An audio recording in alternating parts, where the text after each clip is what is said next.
Bonsoir Kadiatou, bienvenue. Bonsoir, merci de me recevoir. C'est pas la première fois, je pense. Oui, c'est la deuxième fois. D'accord.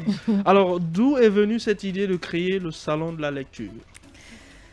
Moi, je pense que c'est une très très belle question parce qu'il est important de savoir toujours pourquoi on se lance dans une activité. Oui, effectivement, on a décidé de mettre en place le salon de la lecture parce qu'à un moment donné, on s'est rendu compte que le niveau des apprenants guinéens dégringole chaque jour qui passe. D'accord. Alors, on s'est demandé, mais est-ce vraiment la faute à l'État? Est-ce la faute aux apprenants? Est-ce la faute aux parents d'élèves? Mais pourquoi, au lieu que les choses ne s'améliorent, on vit tout à fait le contraire? Donc, on s'est posé cette question. Et l'autre question qu'on s'est posée, c'est qu'aujourd'hui, rares sont ces Guinéens qui aiment lire, justement. Et à un moment donné, vous vous rendez compte, parce que nous, quand on a essayé de poser le diagnostic, après, on s'est rendu dans les établissements.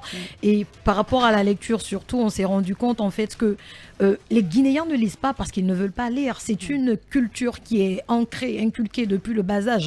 Comment voulez-vous que des personnes, par exemple, qui n'ont pas accès à une bibliothèque, ne serait-ce que dans leur établissement, de la maternelle au lycée, puissent s'accrocher à la lecture? C'est une grosse question, c'est pas possible. Tu peux pas étudier dans un environnement où tu n'as jamais eu accès aux livres ou dans la semaine, il n'y a même pas de programme spécifique par rapport à la lecture. Donc, on a compris que c'est pas parce que on n'aime pas lire, mais c'est parce que tout simplement des conditions ne sont pas créées pour que les jeunes se mettent à la lecture. Et en fin de compte, tu sors d'un système comme ça, tu te retrouves à l'université, la même chose, parce que là-bas, on est beaucoup plus libre et donc il faut être suffisamment conscient pour savoir ce qui t'attend dans la vie professionnelle. Donc oui, à un moment donné, on s'est dit, bon d'accord, est-ce qu'on va toujours rester dans la logique de ceux qui blâment, de ceux qui continuent tout le temps à dire le Guinéen ne lit pas, l'apprenant guinéen ne lit pas, ou alors les apprenants guinéens n'ont pas de niveau? Non. À un moment donné, il faut qu'on se dise, ok d'accord, il y a un problème qui est là, le diagnostic est posé, maintenant que faire pour trouver une solution à ce problème? Et ce que nous essayons de faire aujourd'hui à travers la lecture, parce que n'oubliez pas que la lecture est à la base de toute formation intellectuelle, qu'on le veuille ou pas, d'une manière ou d'une autre, on lit forcément. Et moi, il y a beaucoup de jeunes, par exemple, qui m'écrivaient dans mon inbox et tout, qui me disaient, mais Kadiatou, on a envie de te ressembler. Alors moi, je leur disais tout de suite, essayez de lire. Et la plupart des personnes pensaient qu'en réalité, je les renvoyais se balader, mais non. Et donc, j'ai compris que parfois, ça frustrait et les gens pensaient que je voulais tout simplement me débarrasser d'eux. Et du coup, j'ai compris à un moment donné qu'il faut vraiment pousser la chose et essayer de mettre en place un programme concret qui pourra être bénéfique à autant de jeunes. Et c'est comme ça que l'idée du SALEC est venue. Non seulement on va faire la promotion de la lecture dans les écoles et dans les universités, j'insiste beaucoup sur ça, parce que j'estime que le développement d'un pays passe par l'éducation et pour ça il faut aller à la base. Oui, au départ on n'était qu'avec des lycéens et des universitaires, mais on a compris que les collégiens bien évidemment avaient leur place. Donc l'idée du SALEC, c'est parce que oui, on a envie d'apporter en plus au système éducatif guinéen à travers la lecture, parce que la lecture ne trahit pas. Qui lit sait, qui sait peu et qui peut sert. Moi j'ai toujours dit ça et c'est ça. Voilà. Oui, mais en fait, ça se passe bien à Conakry. Mais est-ce que vous avez mis une politique en place pour permettre à ces jeunes qui sont à l'intérieur, parce qu'en fait, ils sont d'abord, ici, on a au moins à peu près une ou deux bibliothèques, ou semblant de bibliothèques, je ne vais pas me faire taper dessus. Mais est-ce que c'est le cas? Est-ce que vous avez pensé à ces jeunes qui sont à l'intérieur du pays, à drainer ces jeunes sur Conakry, ou à amener le SALEC à l'intérieur pour leur permettre de vivre cet événement? Alors, vous pensez que pourquoi vous connaissez le salon de la lecture? C'est-à-dire que les gens, ils entendent SALEC, mais en fait, quand on leur dit qu'on a fait que 2 éditions, ils comprennent pas. Parce qu'ils ont comme l'impression, en fait, que ça existe depuis longtemps, parce que oui, on se dote de tous les moyens nécessaires qu'il faille justement pour que le projet puisse être connu de tous. Et donc, nous, la seule édition où on n'a pas travaillé avec l'intérieur du pays, c'était bien sûr la première édition. Vous savez, j'aime souvent dire qu'il faut péter à la hauteur de ses fesses et tout. Et voilà, c'est ce qui s'est passé à la première édition, c'est-à-dire qu'on venait de commencer à la limite. c'était presque un saut dans l'inconnu. L'inconnu, pas parce qu'on ne maîtrisait pas le secteur, mais on ne savait pas ce qui nous attendait. On avait la volonté de faire des choses. Et on a compris, en fait, certaines choses qu'on n'avait pas compris forcément à la mise en place du projet.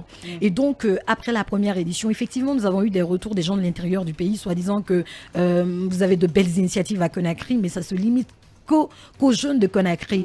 Qu'en est-il de ces jeunes qui sont à l'intérieur du pays? Et moi, il y a beaucoup de jeunes qui m'écrivent: non, Madame Kaba, vous vous battez beaucoup, mais pardon, pensez à nous aussi. Et donc, nous, à la deuxième édition, figurez-vous, de Kindia, de Bokeh jusqu'à Zérékoré, nous avons déjà mis en place des correspondants régionaux.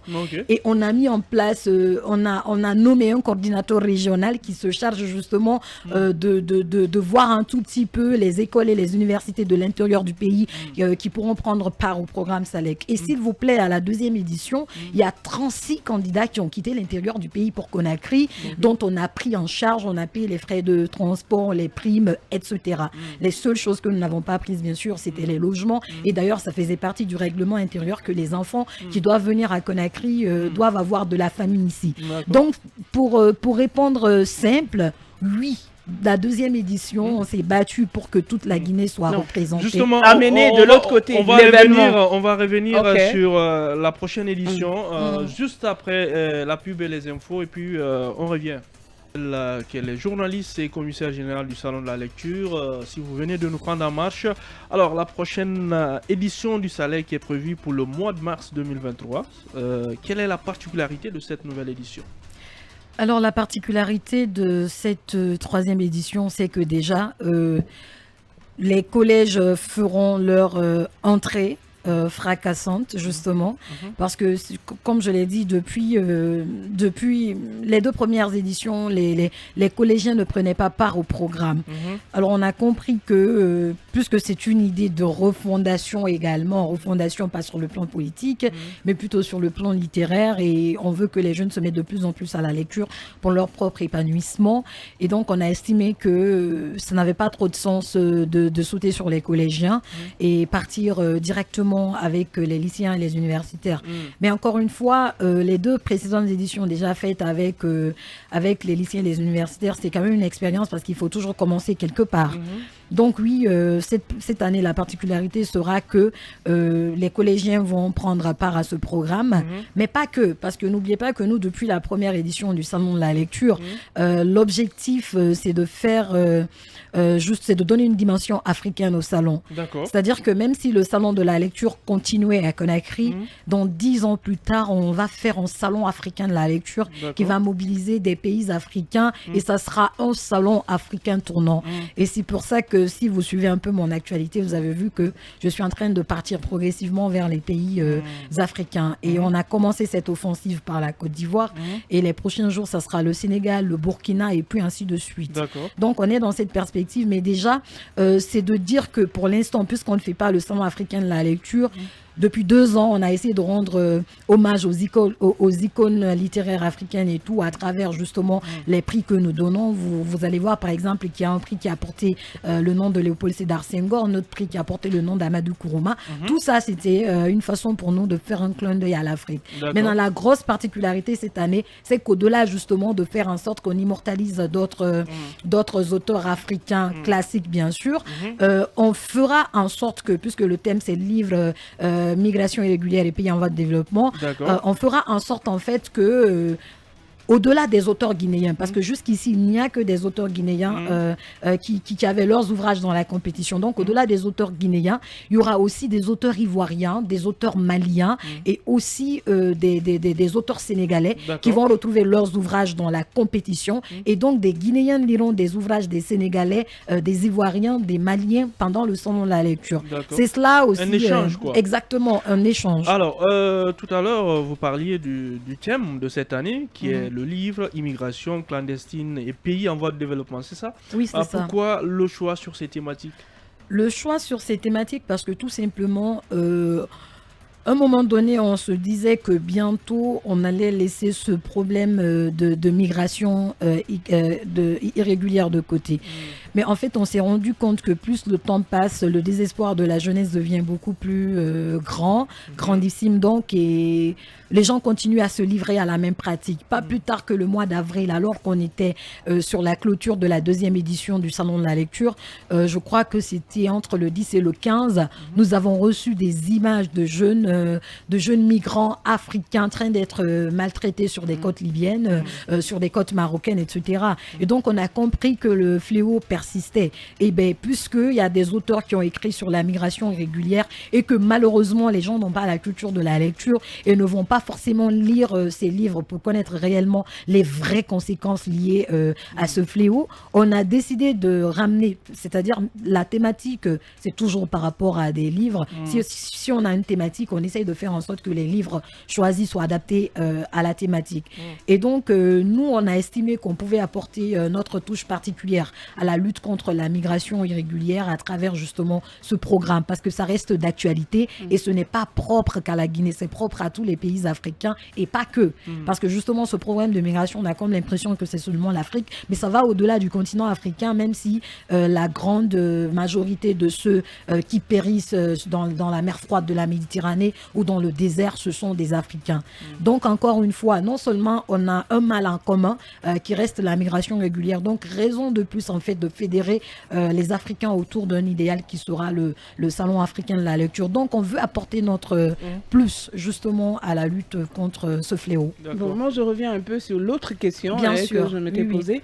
C'était de savoir quand le SALEC à l'intérieur du pays. Parce qu'en fait, s'il faut que ces jeunes viennent, pourquoi ne pas amener ceux de Conakry de l'autre côté pour leur permettre de découvrir ce que c'est de partager cela? C'est une excellente question et on y a déjà pensé. D'ailleurs, ça va nous coûter beaucoup moins cher. Parce que n'oubliez pas que l'année dernière, par exemple, quand on prend Kindia, juste au côté école et correspondant, on a 3 personnes. Et s'il faut prendre 3 autres personnes que Kindia, c'est-à-dire tu as 6 personnes, tu as leur transport aller-retour à payer, la prime à donner, tout ça. Et honnêtement, c'est trop alors que nous sommes dans une perspective africaine. Donc oui, les prochaines éditions, c'est-à-dire à partir de la 4e édition, c'est-à-dire que nous n'allons pas faire la clôture du SALEC à l'intérieur du pays. Parce que nous, déjà, n'oubliez pas que le SALEC, c'est aussi une émission télévisée. Il y a des moyens logistiques qu'on ne pourra pas forcément envoyer là-bas. Mais bien sûr, ce que nous pouvons faire, c'est de travailler, par exemple, avec une région. Quand on dit la région de Zérékoré, au lieu de prendre des gens à Kindia, à Kankan, et puis après les faire venir ici, c'est-à-dire le SALEC, l'étape de Conakry, la présélection va se poursuivre. Mais au même moment, en Zérékoré, par exemple, qui est la région invitée, beaucoup d'écoles seront mobilisées et ça permettra justement à beaucoup d'écoles de la région de prendre part au programme et la meilleure école viendra représenter justement sa région à Conakry. C'est comme ça que nous envisageons de faire et ça sera de façon tournante. Si on commence par Zérékoré, on viendra à Kankan, on viendra à Sigiri, à Farana, etc. C'est beaucoup moins cher pour nous que de vouloir déplacer les gens à tous les niveaux. Après, c'est stressant, c'est énormément de problèmes puisque nous avons vécu l'expérience et nous allons vivre la même expérience cette année. Mais au moins, ça fait partie de nos plans et c'est pour l'année prochaine. Ça, c'est déjà bien ficelé, il n'y a pas de problème. Alors, donc, oui. C'est encouragé. Hein? Peut-on connaître le nombre de participants de cette édition, de la 3e édition, et quels sont les critères de sélection?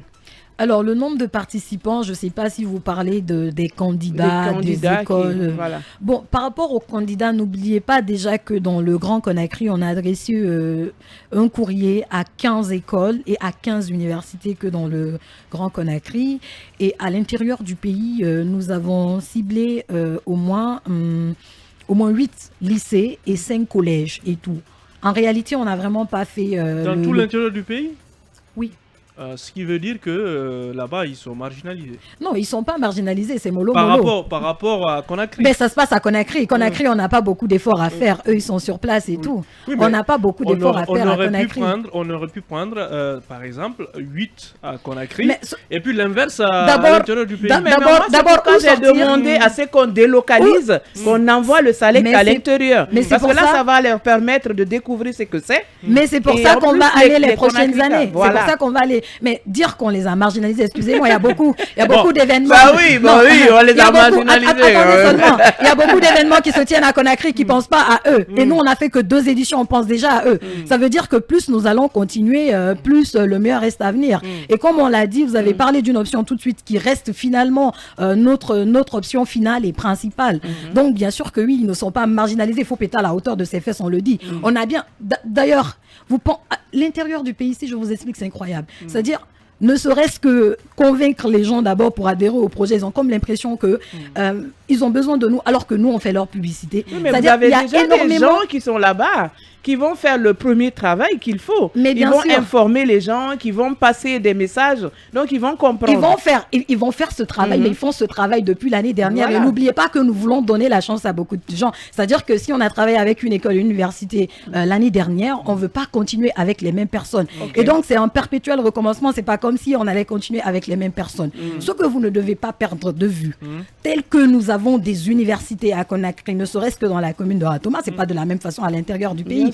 C'est-à-dire que quand on prend les universités publiques, c'est que dans des grandes villes. Je prends Kindia, je prends Mamou, je prends Bokeh, je prends Kankan, je prends Zérékoré et tout. Et donc, à la limite, les lycées et les collèges. Oui, il y a énormément de lycées et de collèges, bien sûr. Il y a énormément de lycées. Si on prend 8 lycées, soit 3 candidats par lycée, faites 3 candidats fois 8 lycées. On se retrouve déjà avec combien de candidats, sans compter les encadreurs qui vont accompagner. Bon, moi, j'étais dans le cadre, par exemple, si vous êtes à Bokeh, tous ceux qui sont de cette localité viennent à Bokeh et puis vous essayez de faire le SALEC. D'où le SALEC régional, en fait. Voilà, le SALEC régional. Exactement. Donc, est-ce que c'est pas mieux? Parce qu'en fait, les gens, on a l'impression qu'on envoie tout à Conakry, que ceux qui sont à l'intérieur ne profitent pas de cela. Moi, je ne vais pas dire marginaliser, mais ils n'en profitent pas. Parce que vous avez dit que vous avez reçu beaucoup de personnes qui vous disent de l'intérieur, écoutez, nous voulons la même chose. Après, c'est une question de moyens aussi. Et est-ce que c'est pas ce qui les pousse aussi à venir, cette histoire d'exode rural et tout? Mais vous savez qu'il y a des gens qui veulent découvrir. Vous savez qu'il y a des gens, rien qu'à travers le SALEC, c'est leur première fois de découvrir la capitale. Moi, je pense que c'est une très bonne chose et tout, et dans le bon sens, c'est dans un cadre éducatif. Et l'autre chose, je pense que je vous ai expliqué, c'est-à-dire, vous avez demandé quels étaient, est-ce que c'est envisagé? Ça, c'est pas inventé dans ce studio, c'est un programme carré. À partir de l'année prochaine, justement, il y aura un SALEC régional où, justement, au lieu de prendre toutes ces régions administratives, les représenter, c'est-à-dire, on dit Zérékoré, maximum d'écoles à Zérékoré sur place compétissent, et l'unique école vient. Je vous dis que c'est une émission télévisée. Vouloir déplacer, et puis c'est pas... Bon. C'est vrai que c'est un partenariat, mais il y a toujours, vous payez toujours un peu. C'est-à-dire, comment déplacer l'équipe en cas de problème là-bas, c'est trop de choses. Et pas moins cher. C'est trop de choses. Donc, voilà. Mais encore une fois, on peut faire de façon régionale. La compétition qui se tient sur place, ils le font. Mais la grande finale, pour l'instant, ne saura se tenir à l'intérieur du pays. Moi, je pense que c'est un effort qu'il faut plutôt encourager et saluer. Parce que c'est très rare. On n'a fait que 2 éditions. Ne perdez pas ça de vue. Et figurez-vous que nous n'avons pas de sponsors officiels qui nous suivent, qui nous accompagnent tout au long de ces années. Pour l'instant, nous avons la volonté et nous essayons de nous donner les moyens de notre volonté et tout. Donc, c'est cela. Ça, il faut l'encourager surtout. Et peut-être ce que vous devez faire, c'est d'inciter les gens à soutenir l'initiative parce que je suis sûre que vous trouvez qu'elle est noble, qu'elle est salutaire et que ça peut profiter à bien de jeunes. Parce qu'aujourd'hui, tout le problème que nous avons, je ne dis pas que c'est que éducatif, mais l'éducation a une grande partie. On parle d'incivisme, on parle de corruption, on parle de. Donc, en fait, si les gens sont bien éduqués, ils savent c'est quoi leurs droits et devoirs, ils savent quels doivent être leurs engagements vis-à-vis de leur pays. Et je pense que ça nous éviterait autant de mots. Bon, nous, on est en train de vous aider, parce qu'en fait, peut-être qu'il y a des mécènes de l'autre côté, à l'intérieur, quand tu prends Bokeh, par exemple, il y a plein de mécènes qui peuvent être à l'écoute, qui peuvent se dire, mais pourquoi pas? Dans ce sens, ils vont venir aider. Donc, si on titille un peu le truc, c'est que de l'autre côté, ils vont se dire, pourquoi pas ne pas le faire? Parce qu'en fait, c'est profitable et pour le SALEC et pour ces jeunes, et pour ceux qui sont à Conakry, qui peuvent aller à l'intérieur, qui peuvent aussi découvrir d'autres villes, parce qu'il y en a beaucoup aussi qui ne sortent pas de Conakry. Alors, et moi, je pense que deuxième édition, déjà 36 candidats à supporter à Conakry pendant plus d'une semaine. C'est déjà assez pour une jeune équipe qui vient de commencer à peine 2 ans. C'est une grande avancée. Je n'en connais pas pour l'instant une organisation littéraire qui a fait ça. Et même au-delà des activités littéraires, on connaît des gens qui reçoivent énormément de moyens qui ne font pas forcément ce que nous faisons. C'est ce qu'on veut expliquer. Justement, aujourd'hui en Guinée, il y a plusieurs événements sur la lecture et tout. Quelle est la valeur ajoutée de votre événement par rapport aux autres Parce que souvent, on entend lecture par-ci, lecture par-là. Pour aller de façon claire. Le livre. Pour aller de façon claire, il y a 3 événements majeurs littéraires en République de Guinée. Les 72 heures du livre qui ont maintenant 14 ans. Le Salon international du livre de jeunesse qui a à peine 6 ans. Et puis le Salon de la lecture qui aura bientôt 3 ans. Ce sont des salons majeurs. Et pour commencer, j'entretiens de bonnes relations avec toutes ces personnes. Les autres sont mineurs. Pardon? Les autres événements. S'il y en a, il y a des foires, il y a une foire du livre qui est née. Okay. Non, il y a un salon qui vient de passer, du 7 avec Gandal, je crois. Mais c'est ce qui s'appelle le Salon international du livre de Genève. Il faut faire la différence entre les foires et les salons. Donc, j'ai dit 3 événements majeurs de livres. Je suis dans le monde littéraire, je ne peux pas me tromper sur ça. Donc, il y a 3 salons, effectivement. Je vous ai cité le nom de ces 3 salons. Et d'abord, on entretient de bonnes relations avec toutes ces personnes. La première particularité du SALEC, c'est que la commissaire, nous ne sommes pas une maison d'édition, nous. Donc, on n'est pas des commerçants. Contrairement aux 2 autres salons qui existent dont les initiateurs ont avant tout une maison d'édition. Donc, ce que nous faisons, ça relève d'une réelle volonté vraiment de faire la promotion de la lecture. Pourquoi je le dis? Parce qu'il n'y a même pas à dire chez nous, OK, je suis éditrice, donc je vais mettre en avant mes auteurs. Donc, nous, on vient pour créer une certaine équité entre les maisons d'édition et aider chaque auteur à s'épanouir à sa force, à faire connaître son ouvrage et à faire sa propre promotion. La première particularité.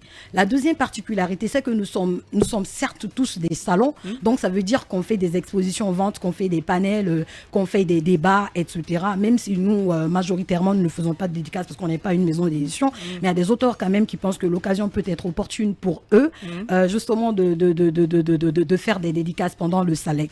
On est en train d'envisager ça. Mais la grande particularité du SALEC, c'est que nous, les apprenants ne sont pas que des figurants ou des participants, ce sont les vrais acteurs. Le SALEC tourne essentiellement autour des écoles et des universités. Ce sont des acteurs en ce sens où on leur donne des livres, ils lisent ces livres et restituent le contenu de ces ouvrages. Donc, c'est l'activité majeure vraiment de ce salon. Et comment vous sélectionnez les livres que vous donnez aux étudiants et aux élèves? C'est ce que je disais tout à l'heure. C'est-à-dire qu'il y a une thématique qui est là, il y a un thème qui est là et tout. C'est-à-dire que cette année, le thème, c'est livre immigration clandestine et pays en voie de développement. Il y a des livres qui sont écrits sur la migration irrégulière. Sauf sur ce thème-là, sur ces thèmes, disais. Justement, quand on dit livre immigration, c'est que la plus grande partie des ouvrages vont aller dans le sens de la migration irrégulière, mais ça ne veut pas dire qu'il y aura que des livres sur la migration irrégulière. Par exemple, des livres sur l'entrepreneuriat peuvent nous intéresser dans ce contexte particulier, parce que c'est beau de dire aux jeunes ne partez pas, mais après s'ils ne partent pas, qu'est-ce que vous leur proposez? Et c'est en cela que l'entrepreneuriat devient un complément pour le SALEC. Donc, c'est comme ça que nous faisons. Et les livres, comment nous les obtenons? Nous adressons des courriers aux maisons d'édition. On leur dit, écoutez, nous, on n'édite pas. Mais on sait que vous éditez. Mettez-nous des livres à disposition. On contribue à la promotion de vos auteurs. D'accord. Vous êtes initiatrice du livre Cœur meurtri. Auteur, ok. Quel est son contenu et pourquoi ce titre? Cœur meurtri, c'est parce que je voulais rendre un hommage. Je pense que c'est 2 terrains complètement...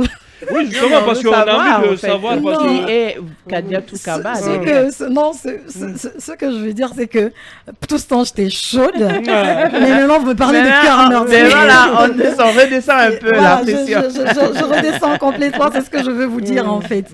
Écoutez, Cœur meurtri, c'est un livre d'hommage. Je rends hommage à mon père décédé il y a 5 ans, parce qu'il était ma source d'inspiration. Et jusqu'ici, il est ma source d'inspiration, ma source de motivation.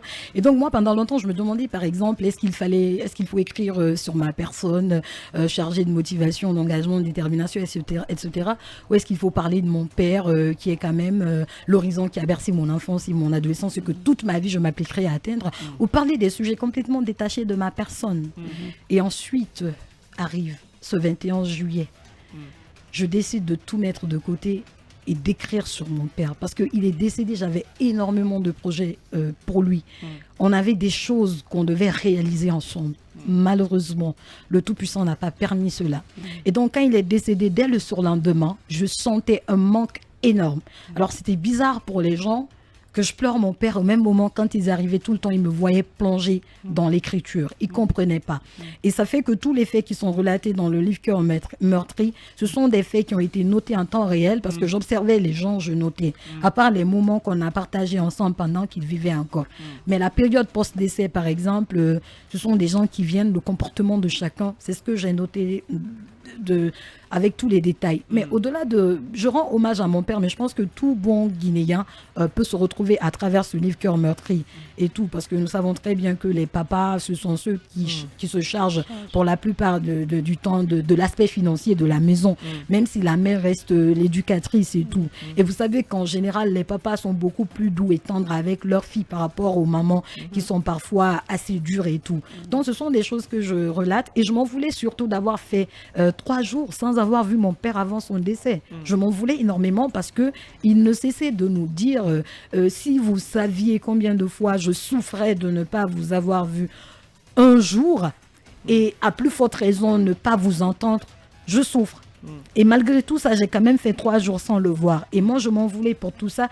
Et à un moment donné, je me suis rendu compte que parfois, tant que les personnes sont à nos côtés, on peut pas savoir ce qu'elles représentent réellement pour nous. C'est quand elles cesseront d'exister qu'on se rend compte effectivement de ce qu'elles valent réellement pour nous. Donc, cœur meurtri, pourquoi le cœur est meurtri? Parce que tout simplement, le papa est parti. Parce qu'en général, quand je dis cœur meurtri, les gens pensent au chagrin d'amour, à l'amour, tout ça. Oui, c'est l'amour, mais l'amour parental, le paternel surtout. Le chagrin, c'est par rapport à cette disparition, pour moi, précoce et brutale et tout. Donc, c'est vrai que mon papa était d'un certain âge, mais par rapport à moi qui n'avais que 19 ans à l'époque, je me disais que j'avais beaucoup de choses quand même à passer avec lui et surtout qu'il m'écoutait. Il était une sorte de guide pour moi. Mais il n'y a pas que ça, je ne raconte pas que notre vie intime, je parle de polygamie, je parle de certains faits de société, et puis j'en passe et tout. Et tel que les cimetières, par exemple, les musulmans sont dans un état de délabrement et tout, j'en parle. Et je parle de beaucoup d'autres choses et surtout, c'est l'hymne à la vie en quelque sorte et surtout donner une sorte de motivation aux jeunes filles de poursuivre leurs rêves. D'accord. Une dernière question, Oui, vous avez parlé du collège, du lycée, les gens n'aiment pas étudier, les gens n'aiment pas lire. Donc, est-ce que vous ne ferez pas du jumelage avec ceux qui rapidement, font, parce que ce salon de jeunesse et que vous pourrez partager, parce qu'en fait, on se dit que ça ne commence pas au lycée ni au collège, mais c'est plutôt à bas âge, c'est-à-dire il y a une compétition qui s'appelle, pour vous aider, les tout petits, les petits champions de la lecture. Ils font les associés aux grands jeux. Ils font ça, c'est-à-dire qu'on ne vient pas pour faire ce que les autres font déjà. Ce que les autres ne font pas, c'est ce que nous essayons de faire.